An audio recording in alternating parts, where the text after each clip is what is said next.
মির্চির বিশেষ নিবেদন Times of পুরাণ।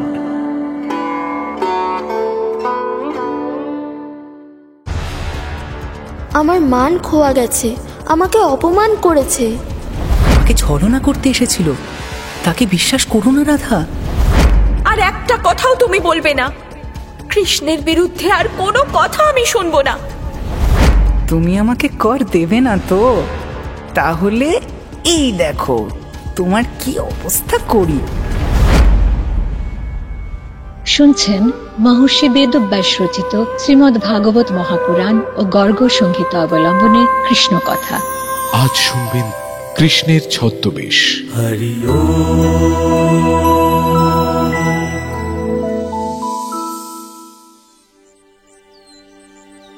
ওং বৃন্দাবৈ তুলসীদেবৈ প্রিয়াবৈ কেশবস্য চ বিষ্ণু ভক্তি প্রদে দেবী সত্যবত্যৈ নমো নমঃ।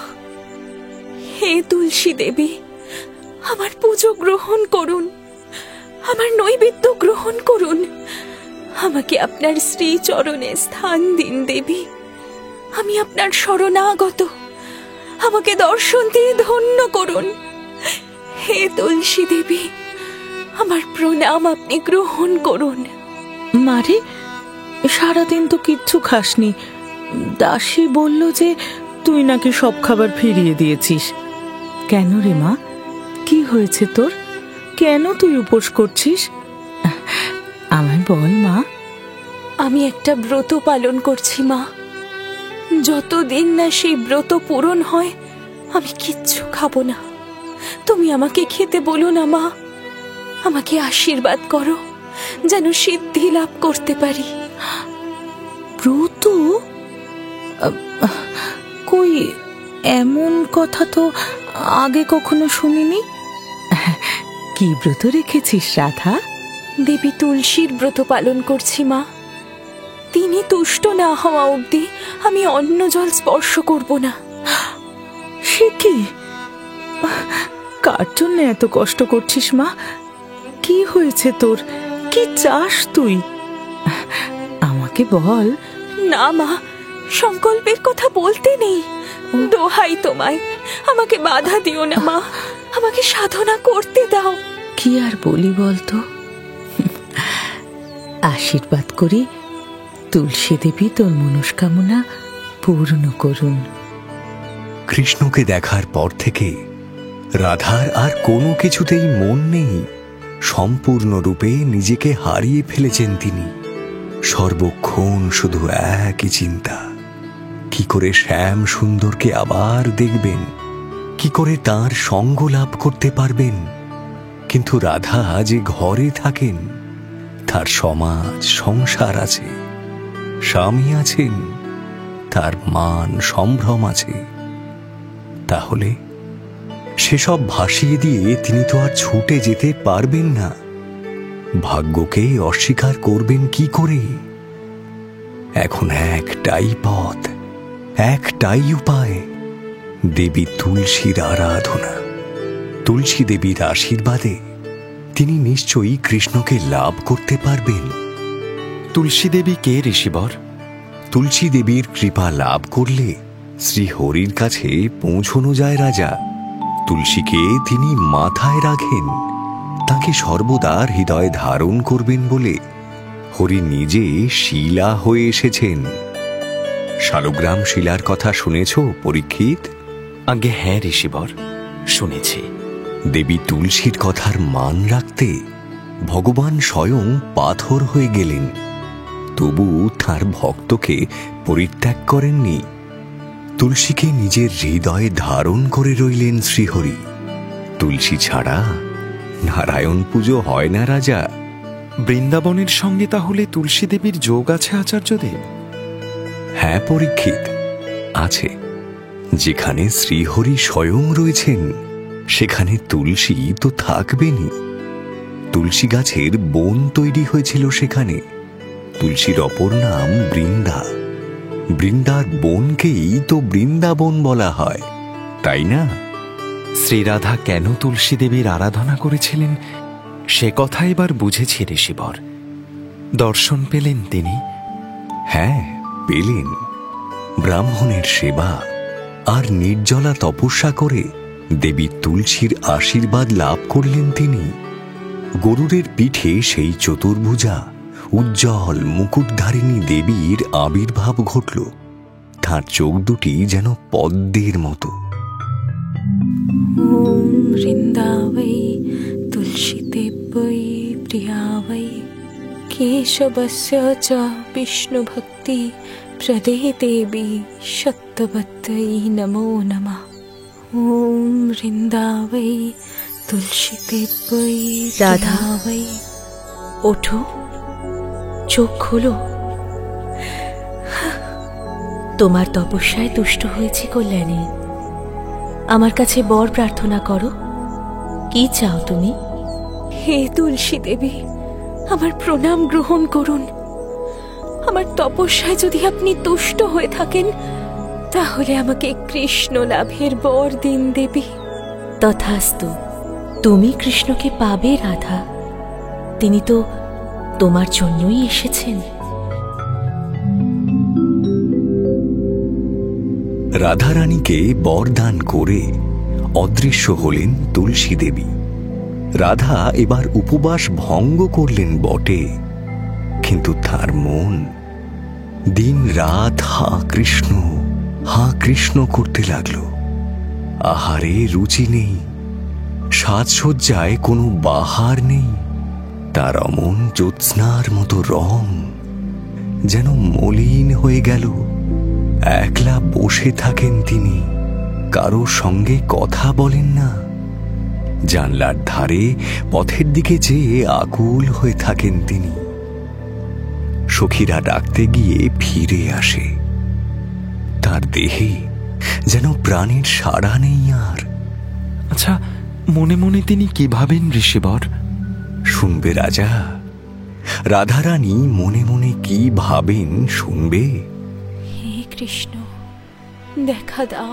ওই শোনো, হে শ্যাম সুন্দর, তিনি ডাকছেন। দেখা দাও। এক টানা ডেকেই তোমার চলেছেন। চেয়ে যে বসে আছি মাধব, একটিবার তুমি এসো। হে কৃষ্ণ, হে কৃষ্ণ। সেদিনও এমন করেই জানলার ধারে বসে আছেন রাধা। এমন সময় এক দাসী এসে জানালো, আপনার এক সখী এসেছেন, রাজনন্দিনী। আপনার সঙ্গে দেখা করতে চান তিনি। আমার সখী? কে এসেছে? ললিতা, বিশাখা না চন্দ্রাবতী? না রাজকুমারী, তারা কেউ নন। একে আমি চিনি না, কখনো দেখিও নি। পরিচয় জানতে চাইলে শুধু বললেন ইনি আপনার সখী। দাসীর কথা শুনে অবাক হলেন রাধা। দ্রুত পায়ে নিজের মহলে এসে এক গোপিনীকে দেখতে পেলেন তিনি। তার বেনিতে করবী ফুল, নাকে ছোট্ট মুক্তোর আভরণ, পায়ে নুপুর, হাতে বালা, পায়ের আঙুলে অঙ্গুলিভূষণ আর গলায় হার। তার বর্ণ একটু চাপা, শ্যামল রং। তিনি হাঁটলে তার নুপুর যেন মধুর সুরে বাজতে থাকে। এই কিশোরীকে তো আগে দেখেননি রাধা। অবাক হয়ে তিনি জিজ্ঞাসা করলেন, তোমাকে তো এর আগে কখনো দেখিনি। তুমি বুঝি ব্রজভূমির গোপিনী? কোথায় থাকো ভাই তুমি? আমি বৃন্দাবনে থাকি গো। নন্দরাজের বাড়ির কথা শুনেছ তো? সেই বাড়ির উত্তর দিকে থাকি আমি। তোমার নাম কি? আমার তো তেমন নাম নেই গো, সবাই আমাকে গোপ দেবতা বলে ডাকে। তুমিও না হয় তাই ডেকো। বেশ, তাই না হয় ডাকলাম। জানো ভাই গোপ দেবতা, তোমাকে কোথায় যেন দেখেছি। এমন কেন মনে হচ্ছে বলো দেখি? কার সঙ্গে যেন তোমার ভীষণ মিল। আগে কখনো এসেছো তুমি? না গো, আমি তো এই প্রথম এলাম। ললিতা আর বিশাখার কাছে তোমার এত প্রশংসা শুনেছি যে নিজের চোখে দেখতে চলে এলাম। অনেক দিন ধরে ইচ্ছে করছিল জানো, আসতে পারিনি। যদি কিছু মনে করো, আজ আর পারলাম না, চলেই এলাম। কি বলো গো গোপ দেবতা, তুমি আমাকে দেখতে এসেছো? আমি যে তখন থেকে তোমাকেই দেখে যাচ্ছি। তোমার মতো এমন রূপ, এমন কোমলতা আর এমন তেজ এ যে কোথাও দেখিনি গো। আমার সব সখী তোমার তেজের কাছে ম্লান হয়ে যাবে। আর আমার কথা তো ছেড়েই দাও, তারার ভিড়ে তুমি নক্ষত্রের মতো। এমন সৌন্দর্য তুমি কোথায় পেলে গো? ব্রজেশ্বরীর কথা শোনো একবার। তোমার মতো রূপ আর গুণ ইন্দ্রের রাজ্যেও নেই গো। সে কথা শুনেই তো এখানে এসেছি। এখন দেখছি সোনার থেকেও তুমি অনেক বেশি সুন্দর। কোনো ভাষাই যে তোমার জন্য যথেষ্ট নয় রাধারানী। তুমি আমার সখী হবে? আমি তো তোমার সখী গো, না হলে আর আসবো কেন? তোমাকে দেখে আমার সব মন খারাপ কোথায় চলে গেল। মনে আনন্দের ঢল নেমেছে।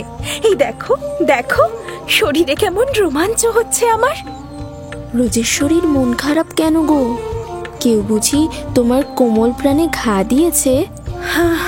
কি আর বলবো সখী, নন্দের নন্দন আমার মন প্রাণ সুখ আবেগ সব চুরি করে নিয়ে গেছেন। তাকে দেখার পর থেকে আমার এই দশা হয়েছে সখী। আচ্ছা, তুমি তো সেই নন্দভবনের কাছেই থাকো, তুমি নিশ্চয়ই তাকে চেনো। মাত্র একবার তাকে দেখে আমি জগৎ সংসার ভুলে গেছি সখী। আমি যেন মরে বেঁচে আছি।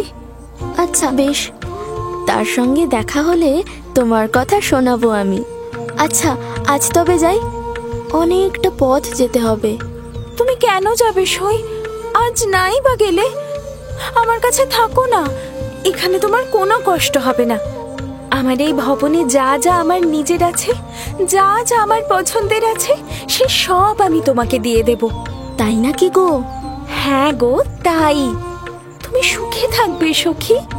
আহার বিহার বিলাস আয়েশ কোনো কিছুতেই কোনো কষ্ট হবে না। বলো না, থাকবে? দুই সই মিলে সারা দিন গল্প করব, থাকবে সখী? না গো, আমাকে তো ফিরতেই হবে। আমার থাকার কোনো উপায় নেই। তবে তুমি দুঃখ করো না গো, কাল ভোরবেলা আবার আসবো। তোমার কাছে অনেকক্ষণ থাকবো, কেমন? আজ তবে যাই। তোমাকে বাধা দেওয়ার মতো শক্তি তো আমার নেই সই। যাও তবে। তোমার ফিরে আসার অপেক্ষায় পথ চেয়ে বসে থাকবো আমি। শ্রীরাধিকার কাছে শ্রীকৃষ্ণ একজন নারীর রূপ ধরে কেন এলেন প্রভু? কেন তিনি নিজের প্রকৃত পরিচয় দিলেন না? লীলা রাজা, লীলা। রাধা যেমন কৃষ্ণের অনুরাগে পাগলিনীর মতো হয়েছেন, কৃষ্ণও তো রাধার অনুরাগে বাঁধা পড়েছেন।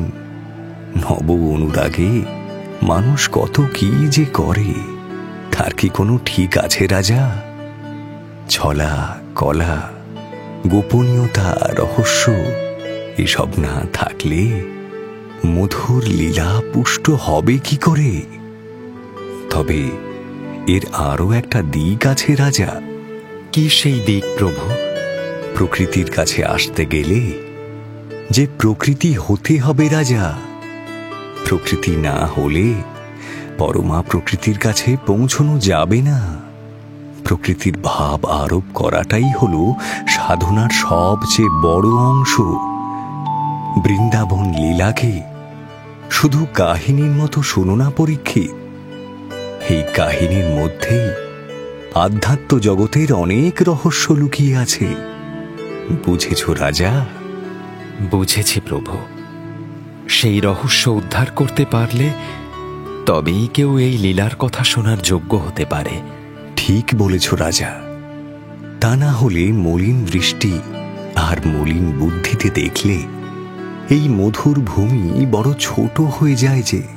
আমারও সেই দৃষ্টি জাগুক প্রভু। আপনি আমাকে আশীর্বাদ করুন, আমি যেন সেই মাধুর্যকে সম্পূর্ণ আস্বাদন করতে পারি ঋষিবর। পারবে বই কি, তোমার মতো ভক্ত এই জগতে বিরল পরীক্ষিত। সব দিক দিয়ে তুমি কৃষ্ণ কথা শোনার অধিকারী। তবে মানুষের মন তো যাতে পরিপূর্ণ সুচিতা বজায় থাকে তাই বারংবার সাবধান করে দি রাজা, এ কথা অনন্য মনে শুনতে হয়, কোনো চাঞ্চল্য যেন না ঘটে। আপনার আশীর্বাদে এখন আমি শান্ত আর একাগ্র হতে পেরেছি আচার্যদেব। আপনি কৃপা করে আমাকে বলুন, পরদিন ভোরবেলা রাধারানীর কাছে শ্রীকৃষ্ণ কি এলেন প্রভু? হ্যাঁ পরীক্ষিত, এসেছিলেন। তবে কখন তিনি আসবেন সে কথা ভেবে ভেবে রাতের ঘুম উড়ে গেল। পরদিন আকাশে সবে সবে লাল রং ধরেছে। নিজের বাগানে এসে দাঁড়ালেন তিনি। কে জানে তাকে দেখতে না পেয়ে সখী যদি ফিরে যান। গোটা রাত ধরে অপেক্ষা করতে করতে তার ধৈর্যও যেন একেবারে শেষ সীমায় এসে পৌঁছেছে। এমন সময় সেই নতুন সখীকে দেখতে পেলেন রাধারানী। এক ছুটে তার কাছে গিয়ে সখীর হাত ধরলেন রাধা। গোপদেবতা, তুমি এসেছো? তুমি আসবে কিনা এই কথা ভেবে ভেবে উত্তেজনায় রাত্রে আমার ঘুমই হয়নি জানো। উমা, আসবো না কেন গো? তোমাকে কথা দিয়েছি যে, কথা দিলে আমি কথা রাখি গো। কিন্তু আজ তোমার মুখখানি অমন ম্লান দেখাচ্ছে কেন সখী? তোমার কি শরীর খারাপ? তোমাকে কেউ কিছু বলেছে বুঝি? তোমার বাবা মা অথবা শ্বশুর বাড়ির লোকজন তোমার নিন্দে করেছেন? আমাকে বলো না সখী। তোমাকে বলে আর কি হবে বলো? তুমি আর কতটুকুই বা করতে পারবে? কি বলছো সখী? তোমার জন্য আমি সব করতে পারি। একমাত্র কৃষ্ণের অনুরাগী ব্রাহ্মণ কুলকে বাদ দিয়ে আর যাকে খুশি দণ্ড দিতে পারি আমি। সত্যি বলছো? সত্যি গো, সত্যি। শোনো গো গোপদেবতা, আমার সমস্ত মহামূল্যবান রত্ন আমি তোমাকে দিলাম। আমার এই প্রাসাদে মনের চেয়ে জোরে ছোটে এমন বহু ঘোড়া, বিরাট হাতি, কামধেনুর মতো অসংখ্য গাভী রয়েছে। সে সব আমি তোমাকে দিয়ে দিলাম। এবার তো হাসো। না গো ব্রজেশ্বরী, তোমার এইসব ধনরত্ন আমি কিছুই চাই না। এসব তোমারই থাক। এই ধন সম্পদ আমাকে খুশি করতে পারবে না। তাহলে তোমার কিসের অভাব সখী? আমাকে বলো। শুনবে? আমার মানের অভাব গো। আমার মান খোয়া গেছে, আমাকে অপমান করেছে। হ্যাঁ? কে তোমাকে অপমান করেছে গোপদেবতা? কার এত বড় সাহস? এই ব্রজভূমিতে এত স্পর্ধা তো কারো নেই। আমাকে তার নাম বলো। তুমি দিনরাত যার কথা ভাবো সে আমাকে অপমান করেছে গো। কি? সেই নন্দের নন্দন কৃষ্ণ। সে আজ আমার অনেক ক্ষতি করে দিয়েছে। কি বলছো গো? ব্রজভূমির মদন মোহন? হ্যাঁ গো সখী, তোমার মদন মোহন। কি ক্ষতি করেছেন তিনি? শেষ রাতে উঠে দুধ, দই, ক্ষীর নিয়ে আমি বিক্রি করতে যাচ্ছিলাম। এসব বিক্রি করেই আমার সংসার চলে কি না। ও মা, পথে দেখি কি কোমরে বাঁশিটা গুজে মাঝ রাস্তায় সে এসে দাঁড়িয়েছে। তারপর আমাকে দেখেই সে বলল, দাঁড়াও, কোথায় যাচ্ছ? আমাকে কর না দিয়ে এখান থেকে কেউ কোথাও যেতে পারে না। তুমি জানো না বুঝি? তুমি কে? তোমাকে আমি কর দিতে যাব কেন? রাজা ছাড়া কাউকে কর দিই না আমি। সরো, আমার পথ ছাড়ো। তুমি আমাকে কর দেবে না তো? তাহলে এই দেখো তোমার কি অবস্থা করি। কি করলেন তিনি? আমার হাত থেকে জোর করে দইয়ের হাঁড়ি কেড়ে নিয়ে ভেঙে ফেললো। দুধ, ক্ষীর যা ছিল সেগুলো নিজে খেলো। আবার বন্ধুদের জন্য কেড়ে নিয়ে গেল জানো। আমার আর বিক্রি বাট্টা কিচ্ছু হলো না। কত ক্ষতি হয়ে গেল বলো তো। কেমন লোভী আর শয়তান ছেলে। তার জন্য আবার তুমি পাগল হয়ে গেলে। না না গোপদেবতা, তার সম্পর্কে এমন কথা বলো না। বলবো না? তার কুল, শীল, মান কিচ্ছু নেই। কোনো সভ্যতা ভদ্রতার জ্ঞান নেই। তুমি যাকে তোমার মন প্রাণ সব দিয়ে বসে আছো সে আসলে একটা ভীরু, লম্পট কাপুরুষ। এর বাইরে আর কিচ্ছু নয়। তাকে ত্যাগ করো রাধা। আজই তোমার ওই সাধের কৃষ্ণকে ভুলে যাও। সাবধান গোপদেবতা, আর একটা কথাও তুমি বলবে না। কৃষ্ণের বিরুদ্ধে আর কোনো কথা আমি শুনবো না। তুমি তার নিন্দা করছো। তুমি জানো তিনি কে? কে শুনি? এই পৃথিবীর পাপ বিনাশ করতে আর সাধুদের রক্ষা করতে এসেছেন তিনি। নীলকণ্ঠ মহাদেব তাকে দিন রাত স্মরণ করেন, তাই তো গলায় অমন মারাত্মক বিষ নিয়েও তিনি নির্বিকার। যুগ যুগ তপস্যা করেও যোগী মুনি ঋষিরা তার দর্শন পায় না। স্বয়ং গোলক বিহারী শ্রী হরির নিন্দা করছো তুমি। তাই নাকি? এসব তুমি কি করে জানলে সখী? ধ্যানে জেনেছি সখী, তার প্রতি ভক্তিতে জেনেছি। তুমি ভক্তি করো, তুমিও জানতে পারবে। তোমার কৃষ্ণ যদি এত মহান হবে, তাহলে পথের মাঝখানে আমার এমন সর্বনাশ করলো কেন? আমার বিক্রির পসরা তছনছ করে দিল সে। একটা মুদ্রাও উপার্জন করতে পারলাম না আজ। তুমি দুঃখ করো না সখী, তিনি পরম ভক্ত বৎসল। স্বয়ং যেচে তোমার কাছে খেতে চেয়েছেন মানে তোমার বহু জন্মের পুণ্য বলে যেন। তার কাছে ভক্তের চেয়ে প্রিয় আর কেউ নেই। ভক্তের জন্য হরি সব করতে পারেন। তিনি যে ভক্তের পিছে পিছে ঘুরে বেড়ান গো। না সই, তোমার এই কথাটা মানতে পারলাম না। তোমার সেই পরমেশ্বর হরি ঠাকুর যদি এই মুহূর্তে এখানে এসে হাজির হন, তাহলে তোমার কথাটা সত্যি বলে বিশ্বাস করব। আচ্ছা বেশ, তাই হবে। যদি সত্যিই তিনি আসেন, তাহলে তোমার জন্য কি বর প্রার্থনা করব বলো দেখি। আগে তো তিনি আসুন, বাকি কথা পরে বলছি। কথায় কথায় ক্রমশ বেলা বেড়েছে। রাধার খোঁজে বৃষভানুর বাড়িতে তখন ললিতা বিশাখার সঙ্গে রাধার অন্যান্য সখীরাও এসে হাজির হয়েছেন। রাধা কিন্তু কারোর সঙ্গে কোনো কথা বললেন না। তার নতুন সই সেই গোপ দেবতাকে সঙ্গে নিয়ে নিজের ঘরে এসে ধ্যানে বসলেন। ওম শ্রী কেশবায় নমঃ, ওম শ্রী কেশবায় নমঃ, ওম শ্রী কেশবায় নমঃ। রাধে, ওঠো রাধে, চোখ খোলো, চেয়ে দেখো আমি এসেছি। কৃষ্ণ কৃষ্ণ কৃষ্ণ। তোমার ডাক শুনলাম যে। এক মনে তুমি আমাকে ডাকছো, আর আমি না এসে থাকতে পারি? গোকুল, বৃন্দাবন, বংশীবট, যমুনা সব ফেলে ছুটতে ছুটতে তোমার কাছে এসেছি রাধে। বলো, আমি এবার কি করব? গোপ দেবতা, গোপ দেবতা কোথায় গেল সে? এখানেই তো ছিল। কাকে খুঁজছো তুমি? গোপ দেবতা আবার কি? ও বুঝেছি, আমি আসার সময় একজন কিশোরীকে চলে যেতে দেখলাম, তাকেই খুঁজছো বুঝি? দেখো সখী, কোনো ছলনাকারীকে কখনো বিশ্বাস করো না। সে কিন্নরী বা যক্ষিণী যেই হোক না কেন, তোমাকে ছলনা করতে এসেছিল, তাকে বিশ্বাস করো না রাধা। মাধব, তুমি সত্যি এলে মাধব? আমি যে বিশ্বাস করতে পারছি না। কেন পারছো না রাধা? তোমার মতো এমন পূর্ণচন্দ্রের ডাকে সাড়া না দিয়ে কি থাকতে পারি আমি? ব্রজবালাদের মধ্যে সবচেয়ে সুন্দরী তুমি। রূপ, কুল, শীল, মান সব আছে তোমার। তোমার কাছে না এসে থাকতে পারি কি? কিন্তু তুমি কেন ডেকেছো বললে না যে? তোমার কি সেবা করব বলো রাধা।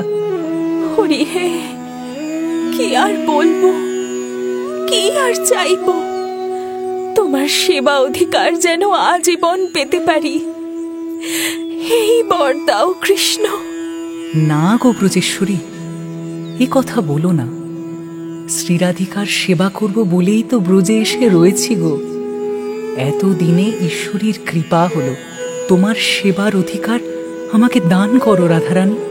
এই যে দুহাত পেতে বসলাম তোমার সামনে, আমাকে ধন্য করো প্রিয়ে। কৃষ্ণ কৃষ্ণ কৃষ্ণ কৃষ্ণ কৃষ্ণ।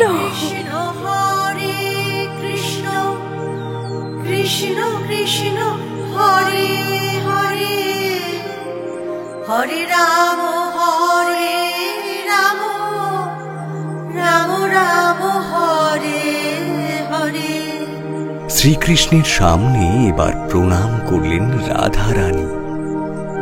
রাধাকে দুহাত দিয়ে তুলে ধরে তার চোখ মুছিয়ে আদর করে নিজের পাশে বসালেন কৃষ্ণ স্বয়ং। তাদের ঘিরে ঘিরে সখীরা গান করতে শুরু করলেন। সেই অপূর্ব সুর শুনে বংশীধারী কি আর স্থির থাকতে পারেন?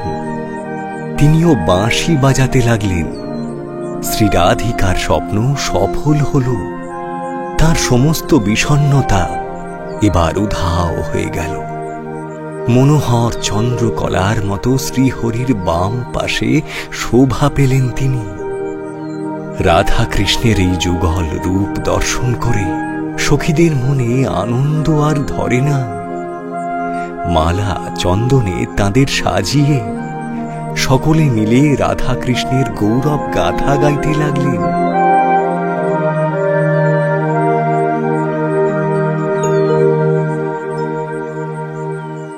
এই যুগল মিলনের কথা শুনব বলেই তো এতক্ষণ অধীর হয়ে অপেক্ষা করছিলাম আচার্যদেব। আহা, আমার মানব জীবন ধন্য হল। আমার শ্রবণ মনন উপলব্ধি সব ধন্য হয়ে গেল। আপনাকে প্রণাম প্রভু, আপনাকে প্রণাম। রাজা পরীক্ষিত, সত্যিই তুমি ধন্য রাজা। ভাগ্য না থাকলে, শ্রীহরির কৃপা না থাকলে তার লীলার কথা এভাবে কেউ শুনতে পায় না। তুমি সেই বিরল হরিভক্তদের মধ্যে একজন রাজা। সবই সেই পরমেশ্বরের অহেতুকী কৃপা প্রভু। তা না হলে কি আর আমার মতো এমন পাপী মূঢ় নরাধম মানুষ এমন এক দুর্লভ সুযোগ লাভ করে, আর আপনার মতো সাক্ষাৎ পরম পুরুষের কাছ থেকে এই মাধুর্য লীলার কথা শুনতে পায়?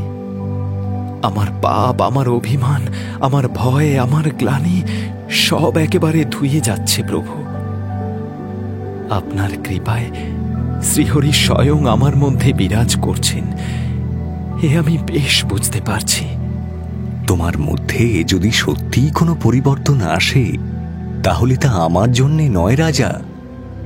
সেই পরিবর্তন স্বয়ং শ্রী হরির জন্য এসেছে। এই কথাটা ভুলো না পরীক্ষিত। স্বয়ং শ্রীহরি আর তার কথার মধ্যে কোনো তফাৎ নেই, তা জানো তো? না ঋষিবর, তা তো জানতাম না, এই প্রথম শুনলাম। এ কথার অর্থ কি আমাকে বুঝিয়ে দেবেন প্রভু? ঈশ্বরের কথা শুনতে শুনতে আনন্দ হয়, তা জানো রাজা? এই যে তোমার পুলক হচ্ছে, রোমাঞ্চ হচ্ছে, এ তো আনন্দেরই লক্ষণ, তাই না? হ্যাঁ প্রভু, অত্যন্ত আনন্দ হচ্ছে। মনে হচ্ছে এ কথা আদি অনাদিকাল ধরে চলতে থাকুক। এই যে অশেষ অনন্ত ভাব, এই হলো ঈশ্বরের ভাব। ঈশ্বর স্বয়ং আনন্দ, অনন্ত। তার কথার মধ্যেও তার এই ভাবটাই রয়েছে। ঈশ্বরকে দেখে মানুষের অনুভূতির জন্ম হয়। তার কথা শুনলেও সেই একই অনুভূতির স্পর্শ মেলে। তাহলে তফাৎ আর কোথায়? হরি স্বয়ং আর তার কথা, এই দুই তো সেই একই ভাব বহন করছে, তাই না পরীক্ষিত? আগে হ্যাঁ আচার্যদেব, যথার্থ বলেছেন। এই আনন্দের কোনো বিকল্প নেই, কোনো তুলনা হয় না। তোমার শুনেই যখন এত রোমাঞ্চ হচ্ছে, এবার তবে ভাবো বৃন্দাবনের পথে পথে কি আনন্দ ছড়িয়েছিল।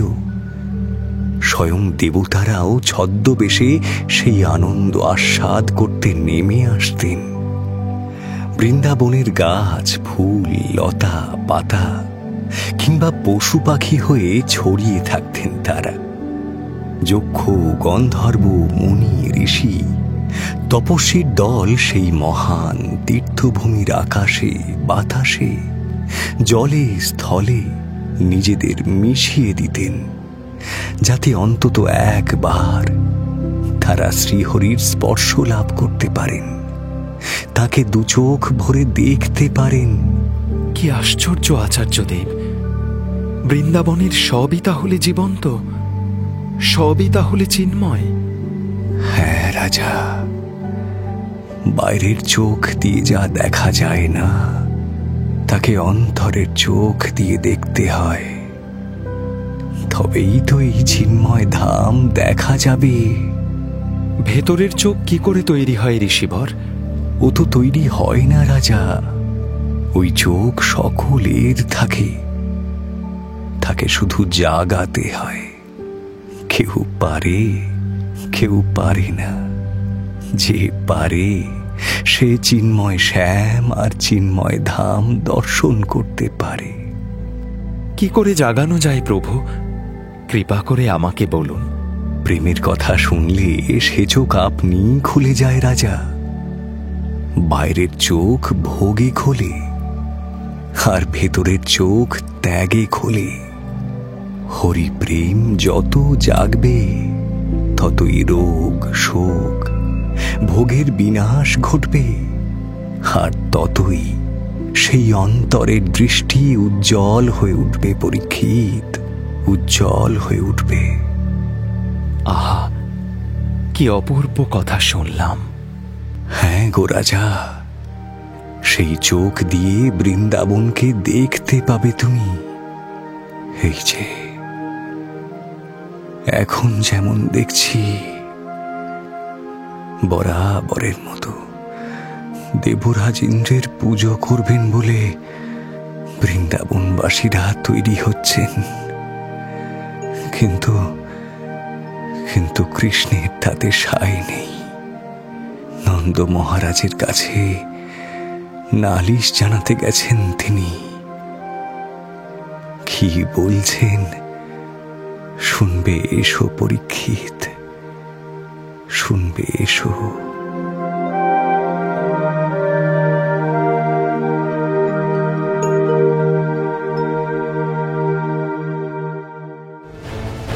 দেবরাজ ইন্দ্রের পুজো করতে দেবেন না কৃষ্ণ। নন্দরাজার কাছে তাঁর আপত্তির কথা স্পষ্ট জানিয়েছেন তিনি। ব্রজের সকলেই কৃষ্ণের আপত্তি মেনে নিয়েছেন, কিন্তু স্তম্ভিত হয়ে গেলেন ইন্দ্র স্বয়ং। রাগে অপমানে অস্থির হয়ে উঠলেন তিনি। ব্রজবাসীদের উচিত শিক্ষা দিতে এলেন। এবার কি করলেন দেবরাজ, সেই কাহিনী নিয়ে ফিরে আসছি পরের পর্বে। শুনলেন মহর্ষি বেদব্যাস রচিত শ্রীমদ্ ভাগবত মহাপুরাণ ও গর্গ সংহিত অবলম্বনে কৃষ্ণ কথা। মুখ্য ভূমিকায় সুখদেব শুভজিৎ চ্যাটার্জি, পরীক্ষিত স্পন্দন দাস, তুলসী দেবী আম্রপালি ঘোষ মিত্র, কীর্তি গার্গী চট্টোপাধ্যায়, দাসী ললিতা অধ্যায় সাহা, কিশোর কৃষ্ণ গৈরিক দাশগুপ্ত, নাট্যরূপ মহুয়া ব্যানার্জি, শব্দগ্রহণ ও আবহ সত্যজিৎ সেন, শব্দ পরিকল্পনা ও মিশ্রণ সব্যসাচী মুখার্জি, পরিচালনায় শাওলি মজুমদার, সৃজনশীল পরিচালনা ইন্দ্রাণী চক্রবর্তী, প্রযোজনা প্যাস্টেল এন্টারটেইনমেন্ট। টাইমস অফ পুরাণ আপনার জন্য মির্চি বাংলা ইউটিউব চ্যানেল এবং গানা অ্যাপে।